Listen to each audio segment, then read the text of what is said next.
السلام علیکم ناظرین، میں ہوں عاصم خان۔ آئین لائیو کے اس خصوصی پروگرام میں آپ کا استقبال ہے۔ حیدرآباد ایک قدیم ریاست دکن کا صدر مقام رہا ہے۔ اس شہر نے جہاں ایک شاندار تاریخ چھوڑی ہے، وہیں ہزاروں ایکڑ وقف اراضی بھی حیدرآباد کی دین ہے۔ یہی اراضیات مختلف مذاہب کی عبادت گاہوں کے لیے وقف کی گئی تھی، لیکن آج ان وقف اراضیات کے صرف نشان رہ گئے ہیں۔ اس موضوع پر دیکھتے ہیں ایک خصوصی رپورٹ۔ حیدرآباد دکن اپنی وقف اراضیات کی وجہ سے ملک بھر میں ایک منفرد مقام رکھتا ہے۔ ریاست حیدرآباد کی انڈین یونین شمولیت سے پہلے ہی حیدرآباد ایک تہذیب یافتہ اور ترقی یافتہ شہر تھا۔ آصف جاہی حکمرانوں نے اس شہر کو ہر طرح سے ترقی دی تھی۔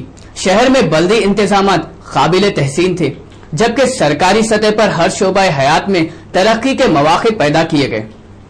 اس کے ساتھ ہی حکمرانوں نے عبادت گاہوں کا بھی خاص خیال رکھا۔ یہی وجہ تھی کہ حکمران کافی عرصے تک اس خوبصورت علاقے پر حکمرانی کرتے رہے۔ عبادت گاہ جیسے خانقاہ، مسجدیں اور مدرسوں کے علاوہ مندروں کے لیے بھی کئی ایکڑ اراضی وقف کر دی گئی، تاکہ اس ذرائع سے ہونے والی آمدنی کے ذریعے ان عبادت گاہوں کی حفاظت اور انتظامات کیے جا سکے۔ اس کے علاوہ سابقہ حکمرانوں نے نوابوں اور امراء کو بھی جاگیریں، محلات عطا کیے تھے، جن پر انہیں مالکانہ حکم حاصل تھے۔ لیکن جب ہندوستان کو اراضی ملی تب ریاست ہند انڈین یونین میں شامل نہیں ہوا تھا۔ ایک سال بعد ریاست ہند کو بھی انڈین یونین میں شامل کر دیا گیا۔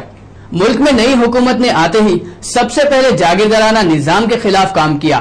اس کے تحت کئی امراء اور جاگیرداروں اور نوابوں کو ان کی اراضیات سے محروم کر دیا گیا۔ اراضی اصلاحات نام کے قانون کے تحت کام کیا گیا، کیونکہ ملک نیا تھا اور قانون بھی نیا۔ اس طرح دکن کی حکومت کے خاتمے کے ساتھ ہی کئی سو ایکڑ اراضیات کو جاگیرداروں سے چھین لیا گیا۔ یہ ایک عوام دوست اقدام تھا، لیکن اس میں حکومت کی نیت عوام کی فلاح نہیں بلکہ دشمنوں کے خلاف کارروائی جیسی تھی۔ اراضی اصلاحات میں ایک گنجائش یہ رکھی گئی کہ مذہبی عبادت گاہوں کو دی گئی وقف اراضیات کو حکومت نے چھوڑ دیا۔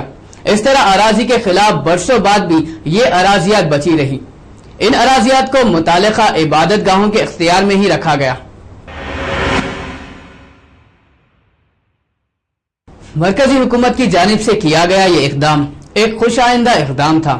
حکومت نے وقف بل کے تحت عبادت گاہوں کی اراضیت کے انتظام و انصرام کی ذمہ داری متعلقہ عبادت گاہوں پر چھوڑ دی۔ آزادی کے بعد دکن کے راجیہ پرمکھ اور ساتویں نظام میر عثمان علی خان نے ایک وقف بورڈ کی تشکیل دی۔ اس بورڈ کے تحت حیدرآباد اور اطراف کی تمام وقف اراضیات کا تحفظ حوالے کیا گیا۔ اس طرح کافی عرصے تک وقف اراضیات کا تحفظ کیا گیا، لیکن وقت کے گزرنے کے ساتھ ساتھ وقف اراضیات پر ناجائز قبضوں کی خبریں آنے لگی۔ کئی اراضیات پر غیر قانونی طور پر قبضہ کیا گیا اور ان پر کمرشل عمارتیں تعمیر کر دی گئی۔ غرض جیسے جیسے حیدرآباد شہر ترقی کرتا گیا، ویسے ہی وقف اراضیات پر قبضوں میں اضافہ ہوا۔ وقف بورڈ کے ہوتے ہوئے بھی کئی سو ایکڑ اراضی کو لینڈ گریبرز نے ہتھیا لیا۔ اس میں مقامی سیاست دانوں کا بھی اہم اور کلیدی کردار رہا۔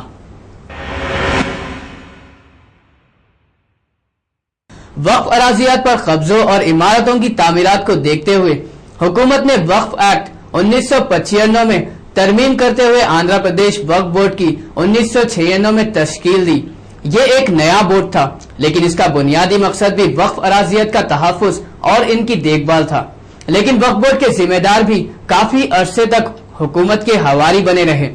ان افراد نے عبادت گاہوں کے نام پر جاری کی گئی وقف اراضیات کو غلط طریقوں سے خود بھی استعمال کیا اور سرمایہ کاروں کے ہاتھوں فروخت بھی کیا۔ سیاسی قائدین کی ملی بھگت کی وجہ سے وقف اراضیات پر غیر مزاج تعمیرات کا مسئلہ ہمیشہ اٹھتا اور بنا نتائج ختم ہی ہو جاتا، جبکہ شہر کے اہم علاقوں میں پائی جانے والی اراضیات کی اہمیت اور بھی زیادہ تھی۔ ان اراضیات پر قبضوں کے لیے کئی مرتبہ خون خرابے تک بھی نوبت پہنچ گئی۔ وقف بورڈ کو جو ذمہ داری دی گئی تھی وہ وقف بورڈ کے عہدیدار پوری کرنے میں ناکام رہے۔ نام نہاد قائدین وقف اراضیات کو ایک پرفریب قانون لیز کے تحت حاصل کر لیا۔ کئی اراضیات 50 سال اور 100 سال کی لیز پر بھی گئی۔ اس طرح ایک دھوکے کے ذریعے وقف اراضیات کو حاصل کیا گیا۔ اگر ہم وقف اراضیات کی تفصیل پر نظر ڈالیں تو یہ ایک حیران کن کہانی ہے۔ موجودہ گریٹر حیدرآباد کے علاقے میں جو رنگا ریڈی کے حصے میں آتا ہے، اس میں وقف اراضیات کی کثرت پائی جاتی ہے۔ حکومت نے ترقی کے نام پر رنگا ریڈی علاقے کے ہزاروں ایکڑ اراضی کو حاصل کرتے ہوئے اس پر تعمیرات کی اجازت دے دی۔ کئی اراضیات کو رہائشی مقصد کے لیے اور کئی اراضیات کو کمرشل مقصد کے لیے استعمال کیا جاتا رہا۔ اس طرح رنگا ریڈی کی وقف اراضیات کا استحصال ہوتا رہا۔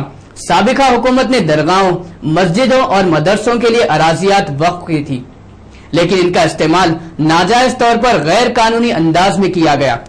شہر کا علاقہ پنجا گٹے کی بیشتر زمینات پنجا گٹا مسجد کی وقف اراضیات ہے، لیکن آج اس کی اراضی پر بڑی بڑی کمرشل عمارتیں کھڑی ہے، جبکہ مسجد کا وجود سمٹ کر کچھ حصے تک محدود رہ گیا۔ شہر اور اطراف میں قبضہ کر لی گئی وقف اراضیات پر شہر کی مختلف عدالتوں میں مقدمات جاری ہے۔ کافی عرصے سے ہائی کورٹ میں بھی مقدمات چل رہے ہیں۔ وقف ذرائع کے مطابق وقف اراضیات کے قریباً 1015 مقدمات زیر دوران ہیں۔